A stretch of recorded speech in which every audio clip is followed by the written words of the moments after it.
ഇത് mass മോട്ടോഴ്സിലാണ്. ഹീറോൻ്റെ C ബിസഡ് എക്സ്ട്രീമാണ് വണ്ടി വർക്കിന് കയറിയിട്ടുണ്ട്. അത് ചില സമയങ്ങളിൽ ഫ്രണ്ട് ബ്രേക്കൊക്കെ പിടിക്കുമ്പോൾ ഫ്യൂസ് അടിച്ച് പോകുന്ന ഒരു കംപ്ലയിൻറ്റ് പറഞ്ഞിട്ടുണ്ട്. പിന്നെ ചെയിൻ ടൈറ്റ് ചെയ്യണം, എൻജിൻ ഗാർഡ് ടൈറ്റ് ചെയ്യുക, പിന്നെ ഒന്ന് വണ്ടി ഒന്ന് ടെസ്റ്റ് ഡ്രൈവ് ചെയ്ത് നോക്കാനൊക്കെ പറഞ്ഞിട്ടുണ്ട്. ഇപ്പം നിലവിൽ ഫ്യൂസ് പോകുന്ന ഒരു കംപ്ലയിൻറ്റ് മെയിൻ ഒരു കംപ്ലയിൻ്റായിട്ട് പറഞ്ഞിട്ടുണ്ട്. ഇപ്പോൾ നമ്മൾ പ്രത്യക്ഷത്തിൽ അത് ചെക്ക് ചെയ്യാനായിട്ട് ഫുള്ളായിട്ട് അഴിച്ചു നോക്കിയായിരുന്നു.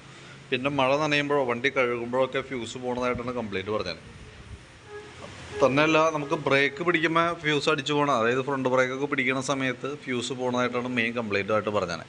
അപ്പോൾ നമ്മളതിൻ്റെ എല്ലാ ഭാഗങ്ങളും തന്നെ ചെക്ക് ചെയ്യുന്നുണ്ട്. ബാക്കിലത്തെ ടൈലേറ്റിൻ്റെ ഭാഗം തുടങ്ങി ഫുള്ളായിട്ട് ചെക്ക് ചെയ്യുന്നുണ്ട്.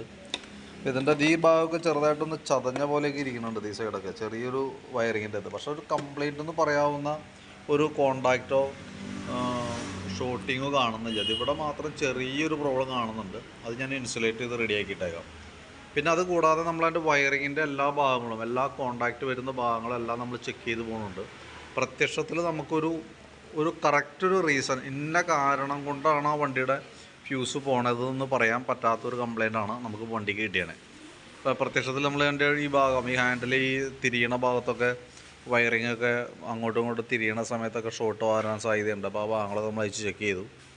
അതിൻ്റെ എല്ലാ ഭാഗങ്ങളും, വയറിങ്ങിൻ്റെ എല്ലാ ഭാഗങ്ങളും തന്നെ നമ്മൾ ചെക്ക് ചെയ്തിട്ടുണ്ട്. അങ്ങനെ ഒരു പ്രത്യേകിച്ചൊരു കംപ്ലയിൻ്റായിട്ട് ടച്ചിങ് വരുന്നൊരു രീതിയിൽ, ബോഡി എർത്ത് ആവുന്ന രീതിയിലൊരു കംപ്ലയിൻറ്റ് കിട്ടിയിട്ടില്ല. പിന്നെ പറയാനായിട്ടുള്ളൊരു സാധ്യത 2 ഐറ്റംസാണ്. ഒന്ന്, ഈ ടെയിൽ യൂണിറ്റ്. ഇതൊരു LED മോഡലായതുകൊണ്ട് തന്നെ അതിൻ്റെ ഉള്ളിൽ ഷോർട്ടാണെങ്കിൽ നമുക്ക് പുറമേ നിന്ന് ഒന്നും അറിയാനും പറ്റില്ല, നമുക്കൊന്നും ചെയ്തു നോക്കാനും പറ്റില്ല. തന്നെയല്ല, നമുക്ക് ഫുൾ ടൈം ഈ കംപ്ലയിൻറ്റ് കാണിക്കുന്നില്ല എന്നുള്ളതാണ്. നമുക്കിപ്പോൾ ഫുൾ ടൈം കംപ്ലയിൻറ്റ് കാണിക്കുകയാണെങ്കിൽ അത് ഇന്ന പാർട്സിൻ്റെ ആണെന്ന് കണക്കാക്കിയിട്ട് നമുക്കത് അഴിച്ച് ചെക്ക് ചെയ്യാമെന്നുള്ളതാണ്. അത് പ്രത്യക്ഷത്തിൽ അങ്ങനത്തെ ഒരു കംപ്ലയിൻ്റ് അല്ല. പിന്നെ ഉള്ളത് ഈ LED മീറ്റർ അസംബ്ലിയാണ്. ഇതിനകത്തും ഷോട്ടിങ് വന്നാലും ഫ്യൂസ് പോവാം. നമുക്കിതിനകത്ത് വന്നത് 10, 15, 20 അങ്ങനെ 3 ആമ്പിയറിലുള്ള ഫ്യൂസുകളാണ് വന്നത്. അപ്പോൾ ഇതിനകത്ത് മെയിൻ ഫ്യൂസ് 20 ആമ്പിയറിൻ്റെ ഫ്യൂസ് വരാണെങ്കിൽ മെയിൻ ലൈൻ പോകണതാണ് അതിൻ്റെ കംപ്ലയിൻറ്റ്.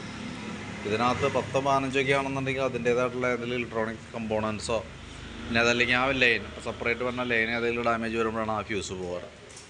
പ്രത്യക്ഷത്തിൽ നിലവിൽ കംപ്ലയിൻറ്റ് കിട്ടിയിട്ടൊന്നുമില്ല. ആകെ ഒരു സാധ്യത ഉള്ളത് ഇവിടുത്തെ ഒരു ഇൻസുലേഷൻ ഇവിടെ ടച്ചായിട്ട് ചെറുതായിട്ട് ആ ബോഡി ബ്രാക്കറ്റും, അതായത് ഇത് പിടിപ്പിക്കുന്ന ബ്രാക്കറ്റും ടച്ച് ആവുന്നുണ്ടാവുന്നു. അതാണ് ഒരു കംപ്ലയിൻ്റായിട്ട് എനിക്ക് തോന്നുള്ളൂ. അതല്ലാതെ കൊണ്ടൊരു കംപ്ലയിൻറ്റ് പ്രത്യക്ഷത്തിൽ കിട്ടിയിട്ടില്ല. അപ്പോൾ ഞാൻ ഈ വരാൻ സാധ്യതയുള്ള ഭാഗങ്ങളൊക്കെ കറക്റ്റ് ചെയ്ത് ക്ലിയർ ചെയ്ത്, ഇൻസുലേറ്റ് ചെയ്യേണ്ട ഭാഗങ്ങൾ ഇൻസുലേറ്റ് ചെയ്ത്, ലൂസ് കോൺടാക്റ്റുള്ള ഭാഗങ്ങൾ വരാനുള്ള ഇപ്പോൾ ഈ ഫ്യൂസിൻ്റെ ഭാഗത്തൊക്കെ വരുന്നത്. അപ്പോൾ ആ ഭാഗങ്ങളൊക്കെ ഒന്ന് കറക്റ്റായിട്ട് നമുക്ക് അതിൻ്റെ ടൈറ്റിലേക്ക് ആക്കി നിർത്തിയിട്ട് സെറ്റ് ചെയ്യാം. അതാണ് നമുക്കിതുമ്പോൾ ചെയ്യാൻ പറ്റുള്ളൂ. അപ്പോൾ പ്രത്യക്ഷത്തിൽ പിന്നെ ഈ കംപ്ലയിൻറ്റ് വരില്ല എന്ന് നമുക്ക് പറയാനും പറ്റില്ല. കാരണം എന്താണ്, ഏത് പാർട്സാണ് ഡാമേജ് എന്ന് കൃത്യമായിട്ട് നമുക്ക് മനസ്സിലായിട്ടില്ല. വയറിങ്ങിനകത്തും പ്രത്യക്ഷത്തിൽ അങ്ങനത്തെ ഒരു കംപ്ലയിൻറ്റിൻ്റെ ഒരു സാഹചര്യമോ ലക്ഷണമോ കാണുന്നില്ല എന്നുള്ളതാണ്. മാക്സിമം നമ്മൾ നോക്കി ക്ലിയർ ചെയ്യുന്നുണ്ട്. പിന്നീട് റിപ്പീറ്റ് കാണിക്കുകയാണെങ്കിൽ കൃത്യമായിട്ട് അത് ഏതെങ്കിലും ഒരു കമ്പോണൻറ്റ് യൂസ് ചെയ്യുമ്പോഴേക്കും പോവാം.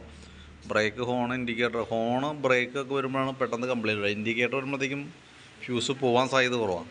ഫ്ലാഷർ ഉള്ളതുകൊണ്ട് ഫ്ലാഷ് ചെയ്ത് കൊടുക്കും. ഇൻഡിക്കേറ്റർ ഷോട്ടിങ്ങൊക്കെ ആണെങ്കിൽ ഒന്നോലെ ഹോണ് അല്ലെങ്കിൽ ബ്രേക്ക് ലൈറ്റ് അങ്ങനെയൊക്കെ വരുമ്പോഴായിരിക്കും, അല്ലെങ്കിൽ ഹാൻഡിൽ തിരിയണ സമയത്ത് അങ്ങനെയൊക്കെ ആയിരിക്കും ഫ്യൂസ് പോവാം. ഞാൻ ഒന്നുകൂടി ഒന്ന് ട്രൈ ചെയ്ത് നോക്കാം. പിന്നെ ഈ പറഞ്ഞ രീതികൾ നമ്മൾ ഭാഗങ്ങളൊക്കെ വരാൻ സാധ്യതയുള്ള ഭാഗങ്ങളൊക്കെ ഒന്നുകൂടി ഇൻസുലേറ്റ് ചെയ്ത് പ്രൊട്ടക്റ്റ് ചെയ്യാം. ഓക്കെ. ഇപ്പോൾ ഞാൻ അതിൻ്റെ ഡീറ്റെയിൽസ് അയച്ചപ്പോൾ അതിൻ്റെ ഡീറ്റെയിൽസ് ഒന്ന് അപ്ഡേറ്റ് ചെയ്തെന്നുള്ളൂ.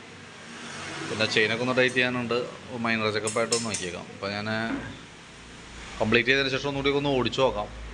നനയുമ്പോൾ ഫ്യൂസ് പോകണ്ടെന്ന് പറഞ്ഞു. അപ്പോൾ കംപ്ലീറ്റ് ചെയ്തതിന് ശേഷം ഒന്ന് സർവീസ് സ്റ്റേഷനിൽ കൊണ്ടിട്ടൊന്ന് വെള്ളമടിച്ച് നനച്ച് നോക്കാം. അങ്ങനെ എന്തെങ്കിലും ലക്ഷണം ഉണ്ടെങ്കിൽ നമുക്ക് നോക്കിയിട്ട് അത് ക്ലിയർ ചെയ്യാം കേട്ടോ. ഓക്കെ.